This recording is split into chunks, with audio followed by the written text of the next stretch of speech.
sebagaimana firman Allah Ta'ala, orang-orang beriman adalah orang-orang yang tidak menyaksikan Az-Zur, yaitu perayaan orang kafir, dan bila melewatinya, ia lewat dengan penuh wibawa.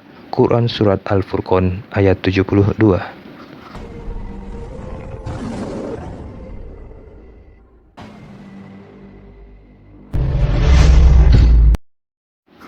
Assalamualaikum warahmatullahi wabarakatuh. Sebagian orang mengatakan, di malam tahun baru, saya ada acara makan-makan dan bakar jagung. Niatnya sekedar kumpul-kumpul, bukan merayakan tahun baru. Ada juga yang mengatakan, di malam tahun baru, saya ingin melihat pesta kembang api, sekedar menikmati kembang api saja, bukan merayakannya. Bukankah semua tergantung pada niatnya, kata mereka.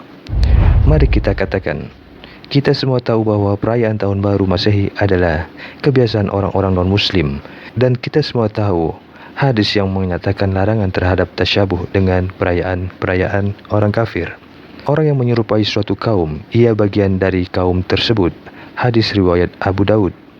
Dan perbuatan yang dilarang kerana tasyabuh tidak memandang niat pelakunya, kerana tasyabuh itu sudah real terjadi ketika adanya keserupaan secara zahir tanpa melihat niatnya.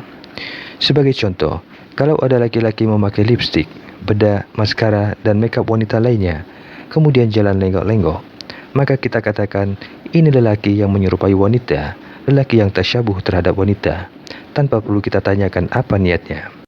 Syekh Muhammad bin Salih Al-Utsaimin menyatakan, suatu perbuatan yang merupakan tasyabuh tidak disyaratkan adanya niat untuk tasyabuh, maka bentuk dari perbuatan tasyabuh itu terjadi walau tidak dimaksudkan demikian. Maka jika terjadi suatu perbuatan yang menyerupakan bentuk dari tasyabuh, hukumnya terlarang. Ini tidak dibedakan baik dalam tasyabuh dengan orang kafir, atau tasyabuhnya wanita dengan laki-laki, atau tasyabuhnya laki-laki dengan wanita. Tidak disyaratkan adanya niat. Selama di sana terjadi suatu bentuk tasyabuh, maka terlarang. Dalam kitab Al-Qaul Mufid, beliau juga menjelaskan, karena hukum tasyabuh ini hanya terkait dengan bentuk zahirnya, maka perbuatan ini tidak membutuhkan pengecekan niat, kerana hukumnya hanya dikaitkan dengan amal. Adapun niat itu berpengaruh pada amal-amal soleh, yaitu berpengaruh pada sah atau tidaknya amal soleh tersebut.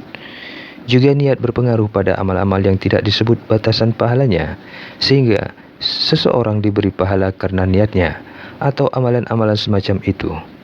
Ini tidak berlaku pada yang hanya dikaitkan dengan amalannya saja. Dalam hal ini maka tidak perlu pengecekan niat. Maka aktivitas apa saja yang bisa disangka secara zahir sebagai bentuk merayakan tahun baru, ini semua terlarang, walaupun tidak berniat merayakannya. Sikap yang benar dalam melewati malam tahun baru Masehi adalah melewatinya sebagaimana malam-malam biasanya.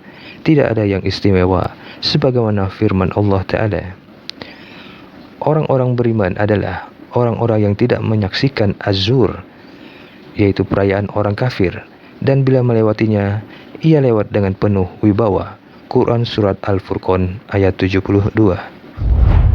Sudah sangat jelas di sini bahwa Allah Subhanahu wa Ta'ala melarang kita untuk tasyabuh terhadap perayaan-perayaan orang kafir, dan Rasulullah juga telah melarang kita untuk tasyabuh terhadap orang-orang kafir. Selayaknya kita sebagai seorang muslim menjauhkan diri kita dan keluarga kita dari perbuatan tasyabuh terhadap orang kafir. Untuk menjaga keimanan kita, tetaplah kita selalu mentaati Allah dan Rasulnya. Ingatlah, barang siapa menyerupai suatu kaum, maka ia termasuk dalam golongan kaum tersebut. Na'udzubillah min zalik. Selayaknya kita menjaga keimanan dan keislaman kita agar kita selamat dunia akhirat. Wallahu a'lam. Wassalamualaikum warahmatullahi wabarakatuh.